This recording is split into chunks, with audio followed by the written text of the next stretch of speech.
Welcome to kitchen diaries. ಇವತ್ತು ನಮ್ಮ kitchen ಡೈರಿಲಿ ಒಂದು ಸಂಡಿಗೆ ಹಪ್ಪಳನ ನಿಮಗೆ ಮಾಡಿ ತೋರಿಸ್ತಾ ಇದ್ದೀನಿ.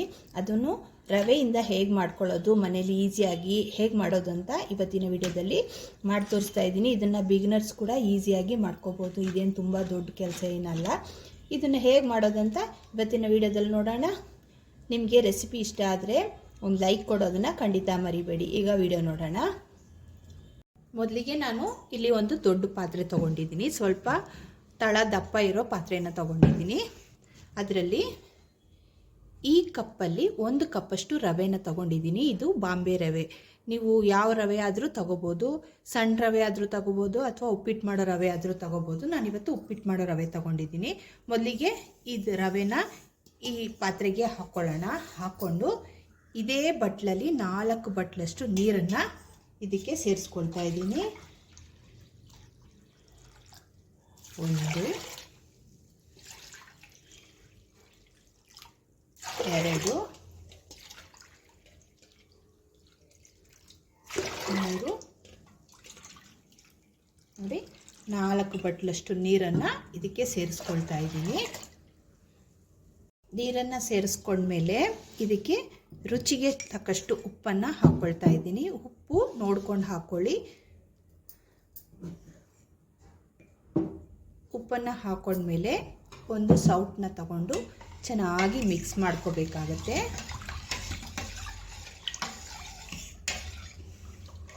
ಮಿಕ್ಸ್ ಮಾಡಿಕೊಂಡು ಈಗ ಇದನ್ನು ಸ್ಟವ್ ಮೇಲೆ ಇಟ್ಕೊಳ್ಳೋಣ. ನೋಡಿ, ಇದನ್ನು ಸ್ಟವ್ ಮೇಲೆ ಇಟ್ಕೊಂಡಿದ್ದೀನಿ. ಈಗ ಸ್ಟವ್ ಆನ್ ಮಾಡ್ಕೊಳ್ಳೋಣ. ಸ್ಟವ್ ಆನ್ ಮಾಡ್ಕೊಂಡಿದ್ದೀನಿ. ಈಗ ಒಂದ್ಸಲ ನೀಟಾಗಿ ಮಿಕ್ಸ್ ಮಾಡ್ತಾನೆ ಇರೋಣ. ನಾನು ಮೊದಲೇ ನೀರು ಹಾಕ್ಕೊಂಡೆ, ಯಾಕಂದರೆ ಬಿಸಿನೀರಿಗೆ ನಾವು ರವೆನ ಹಾಕ್ಕೊಂಡ್ರೆ ಗಂಟು ಕಟ್ಟೋ ಚಾನ್ಸಸ್ ಇರುತ್ತೆ. ಹಾಗಾಗಿ ಮೊದಲೇ ಹಾಕ್ಕೊಂಡು ಮಿಕ್ಸ್ ಮಾಡಿಕೊಂಡ್ರೆ ಗಂಟು ಕಟ್ಟಲ್ಲ, ನಮಗೆ ಮಾಡ್ಕೊಳ್ಳೋಕ್ಕೆ ಈಸಿ ಆಗುತ್ತೆ. ಹಾಗಾಗಿ ಮೊದಲೇ ತಣ್ಣೀರಿಗೆ ನಾನು ರವೆನ ಸೇರಿಸ್ಕೊಂಡೆ. ನೋಡಿ, ಹೀಗೆ ಮಿಕ್ಸ್ ಮಾಡ್ತಾನೆ ಇರಬೇಕಾಗತ್ತೆ. ನೋಡಿ, ಈಗ ಒಂದು 5 ನಿಮಿಷ ಆಗಿದೆ. ನೀರು ಬಿಸಿ ಆಗೋದಕ್ಕೆ ಶುರು ಆಗಿದೆ. ನೀವು ಹೀಗೆ ಕೈ ಆಡಿಸ್ತಾನೆ ಇರಬೇಕು, ಇಲ್ಲಾಂದರೆ ರವೆ ಗಂಟು ಕಟ್ಕೊಳ್ಳುತ್ತೆ. ಹಾಗಾಗಿ ಹೀಗೆ ಮಿಕ್ಸ್ ಮಾಡ್ತಾನೆ ಇರಿ. ಈಗ ನಾನು ಇದ್ರ ಜೊತೆಗೆ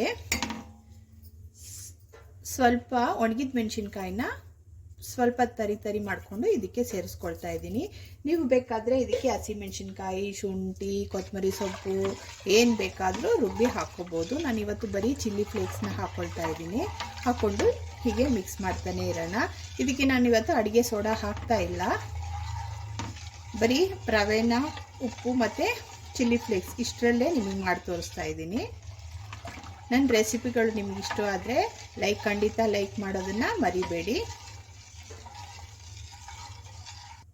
ಈಗ ನೋಡಿ, ರವೆ ಬೇಯೋದಕ್ಕೆ ಶುರುವಾಗಿದೆ. ಸ್ವಲ್ಪ ಗಟ್ಟಿ ಆಗ್ತಿದೆ. ನಾವು ಚಿರೋಟಿ ರವೆ ಹಾಕ್ಕೊಂಡಿದ್ರೆ ಬೇಗ ಆಗಿರೋದು. ನಾವಿವತ್ತು ಉಪ್ಪಿಟ್ಟು ರವೆ ಹಾಕ್ಕೊಂಡಿದ್ದೀವಲ್ಲ, ಅದಕ್ಕೆ ಸ್ವಲ್ಪ ಟೈಮ್ ತಗೊಳುತ್ತೆ ಅಷ್ಟೇ.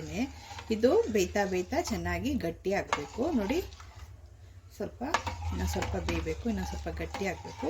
ಕೈ ಆಡಿಸ್ತಾನೆ ಇರಬೇಕಾಗತ್ತೆ, ಬಿಟ್ಟರೆ ಗಂಟುಗಳಾಗ್ಬಿಡುತ್ತೆ. ಅದಕ್ಕೆ ನೋಡಿ, ಇದು ಗಟ್ಟಿ ಆಗ್ತಾ ಬಂತು. ನೋಡಿ, ಕಾಣಿಸ್ತಿದೆಯಾ? ಇದಕ್ಕೆ ನೀವು ಜೀರಿಗೆ ಆದರೂ ಹಾಕೋಬೋದು, ಅಜ್ವೈನ್ ಆದರೂ ಹಾಕೋಬೋದು.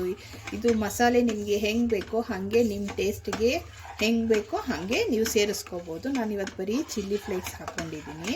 ಮತ್ತು ಇದು ಹಪ್ಪಳ ಮಾಡೋದಕ್ಕೆಲ್ಲ ನೀವು ದಪ್ಪ ತಳ ಇರೋ ಪಾತ್ರೆನ ತೊಗೋಬೇಕಾಗತ್ತೆ, ಇಲ್ಲಾಂದರೆ ಸೀದೋಗುತ್ತೆ. ಅದಕ್ಕೋಸ್ಕರ ದಪ್ಪ ಇರೋ ಪಾತ್ರೆನ ನೋಡ್ಕೊಂಡು ತಗೊಳ್ಳಿ. ನೋಡಿ, ಈಗ ಗಟ್ಟಿ ಆಗ್ತಾಯಿದೆ. ಇದು ಇನ್ನೂ ಸ್ವಲ್ಪ ಚೆನ್ನಾಗಿ ಗಟ್ಟಿ ಆಗಬೇಕು. ಇದಕ್ಕೆ ಸ್ವಲ್ಪ ಪೇಷನ್ಸ್ ಬೇಕಾಗತ್ತೆ. ಸ್ಟವ್ ಹತ್ರನೇ ಇರಬೇಕಾಗತ್ತೆ. ನೋಡಿ, ನಾವು ಬಿಟ್ಟು ದೂರ ಹೋದರೆ ತಳ ಹಿಡ್ಕೊಳ್ಳುತ್ತೆ. ಹಾಗೆ ಅದಕ್ಕೆ ಮಿಕ್ಸ್ ಮಾಡ್ತಾನೆ ಇರಬೇಕಾಗತ್ತೆ. ನೋಡಿ, ಇನ್ನೊಂದು ಸ್ವಲ್ಪ ಚೆನ್ನಾಗಿ ಗಟ್ಟಿ ಆಗಬೇಕು. ನೋಡಿ, ಇಷ್ಟು ಗಟ್ಟಿಯಾಗಿದೆ. ಕಾಣಿಸ್ತಿದೆಯಾ ನಿಮಗೆ?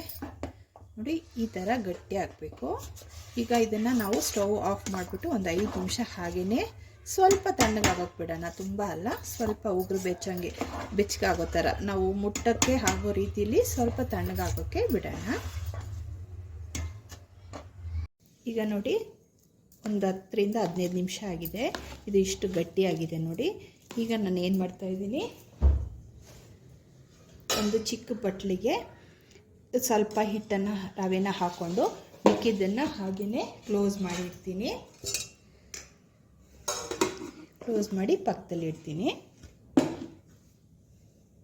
ನೋಡಿ, ಒಂದು ಪಾಲಿಥೀನ್ ಕವರ್ನ ಹೀಗೆ ಹರಡ್ಕೊಂಡಿದ್ದೀನಿ. ಇದ್ರ ಮೇಲೆ ಸ್ವಲ್ಪ ಎಣ್ಣೆನ ಸವರಿದ್ದೀನಿ. ನಾನು ಎಲ್ಲ ಕಡೆನೂ ಲೈಟಾಗಿ ಎಣ್ಣೆ ಸವರಿದ್ದೀನಿ, ಅಂಟ್ಕೋಬಾರ್ದು ಅಂತ.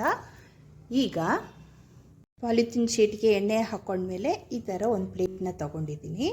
ಈಗ ಒಂದು ಸ್ವಲ್ಪ ರವೆ ಹಿಟ್ಟನ್ನು ತಗೊಂಡು ಹೀಗೆ ನೋಡಿ ಒಂದು ಸೈಡಿಂದ ಹೀಗೆ ಹಾಕಿ, ನಾವಿಲ್ಲಿ ಒಂದು ಕವರ್ನ ಇಟ್ಕೊಂಡಿದ್ದೀವಲ್ಲ, ಇಲ್ಲಿ ಒಂದು ಕವರ್ನ ರೆಡಿ ಮಾಡಿ ಇಟ್ಕೋಬೇಕು. ಅದಕ್ಕೆ ಸ್ವಲ್ಪ ಎಣ್ಣೆನ ಸವರಿ, ಯಾಕಂದರೆ ಅಂಟ್ಕೋಬಾರ್ದಲ್ವ. ಇದ್ರ ಮೇಲೆ ಹೀಗೆ ಇಟ್ಟು ಜಸ್ಟ್ ತಟ್ಟೆಯಿಂದ ಲೈಟಾಗಿ ಹೀಗೆ ಪ್ರೆಸ್ ಮಾಡಬೇಕು. ನೋಡಿ ಹೀಗೆ. ಈಗ ಕವರ್ನ ತೆಗೆದು ಬಿಡಬೇಕು. ನೋಡಿ ಎಷ್ಟು ಚೆನ್ನಾಗಿ ಬಂದಿದೆ. ಇದೇ ರೀತಿ ಎಲ್ಲನೂ ಮಾಡ್ತಾ ಹೋಗಬೇಕು. ಇನ್ನೊಂದನ್ನು ಮಾಡಿ ತೋರಿಸ್ತೀನಿ. ಸ್ವಲ್ಪ ಹತ್ತತ್ರ ಹಾಕ್ಕೊಳ್ಳಿ. ನೋಡಿ, ಹಿಟ್ಟನ್ನು ಹೀಗೆ ಹಾಕ್ಕೊಂಡು ಕವರ್ನ ಹೀಗೆ ಹಾಕ್ಕೊಂಡು ಅದ್ರ ಮೇಲೆ ಲೈಟಾಗಿ ಪ್ರೆಸ್ ಮಾಡ್ತಾ ಹೋಗಬೇಕು. ತುಂಬ ತೆಳ್ಳಗೆ ಪ್ರೆಸ್ ಮಾಡಬೇಡಿ, ಸ್ವಲ್ಪ ನೋಡಿಕೊಂಡು ಪ್ರೆಸ್ ಮಾಡ್ಕೊಳ್ಳಿ. ನೋಡಿ ಇದೇ ರೀತಿ ಎಲ್ಲನೂ ಮಾಡ್ಕೋಬೇಕಾಗತ್ತೆ. ತೋರಿಸ್ತೀನಿ ನಾನು ಎಲ್ಲ ಮಾಡಿಬಿಟ್ಟು. ನೋಡಿ, ಸ್ವಲ್ಪ ಹೀಗೇ ಮಾಡ್ಕೊಂಡಿದ್ದೀನಿ, ತೋರಿಸ್ತಾ ಇದ್ದೀನಿ ನೋಡಿ ನಿಮಗೆ.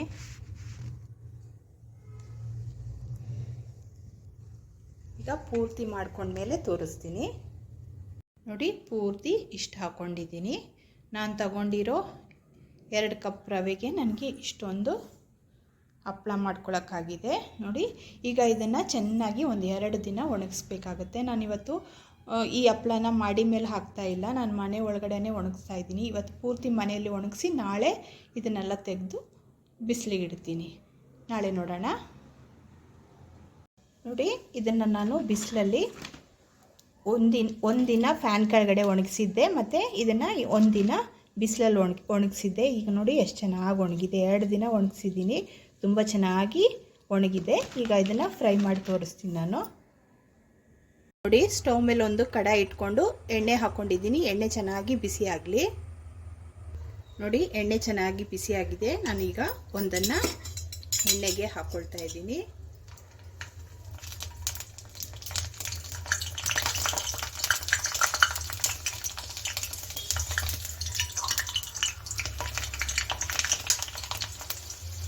ನೋಡಿ ಎಷ್ಟು ಚೆನ್ನಾಗಿ ಹರಡ್ಕೊಳ್ತಿದೆ ನೋಡಿ.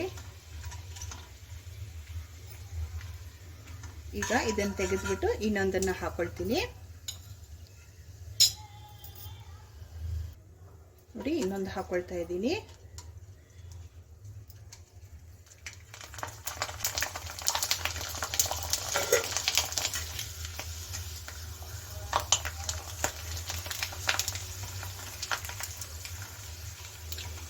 ಇದೇ ರೀತಿ ಎಲ್ಲನೂ ಹುರಿದು ತೋರಿಸ್ತೀನಿ ನಿಮಗೆ. ನೋಡಿ, ನಾನು ಎಷ್ಟು ಬೇಕೋ ಅಷ್ಟು ಎಣ್ಣೆಯಲ್ಲಿ ಫ್ರೈ ಮಾಡ್ಕೊಂಡಿದ್ದೀನಿ. ನೋಡಿ, ನಾನು ನಾನಿಲ್ಲಿ ಚಿಲ್ಲಿ ಫ್ಲೇಕ್ಸ್ ಹಾಕಿರೋದ್ರಿಂದ ಸ್ವಲ್ಪ ಕೆಂಪಗೆ ಟರ್ನ್ ಆಗಿದೆ. ಇಲ್ಲದಿದ್ದರೆ ಏನೂ ಹಾಕ್ಕೊಳ್ಳದೆ ಇದ್ದರೆ ಇದು ವೈಟಾಗಿ ಬರುತ್ತೆ. ನಿಮ್ಗೆ ಹೇಗೆ ಬೇಕೋ ಹಾಗೆ ನೀವು ಹಾಕ್ಕೊಂಡು ಮಾಡ್ಕೋಬೋದು. ನೋಡಿ ಎಷ್ಟು ಚೆನ್ನಾಗಿ ಬಂದಿದೆ. ನೋಡಿ, ಒಂದು 2 ದಿನದಲ್ಲಿ ಸೂಪರಾಗಿ ರೆಡಿ ಮಾಡಿ ತಗೋಬೋದು. ನೋಡಿ, ಕೈಯಲ್ಲಿ ತೋರಿಸ್ತೀನಿ ಎಷ್ಟು ಕ್ರಿಸ್ಪಿಯಾಗಿದೆ ನೋಡಿ. ಇದಕ್ಕೆ ನಾವು ನೋಡಿ ಎಷ್ಟು ಚೆನ್ನಾಗಿ ಬಂದಿದೆ ನೋಡಿ. ಇವತ್ತಿನ ರೆಸಿಪಿ ಏನಾದರೂ ನಿಮ್ಗೆ ಇಷ್ಟವಾದರೆ ಲೈಕ್ ಮಾಡಿ, ಶೇರ್ ಮಾಡಿ ಮತ್ತು ಸಬ್ಸ್ಕ್ರೈಬ್ ಮಾಡೋದನ್ನು ಖಂಡಿತ ಮರಿಬೇಡಿ.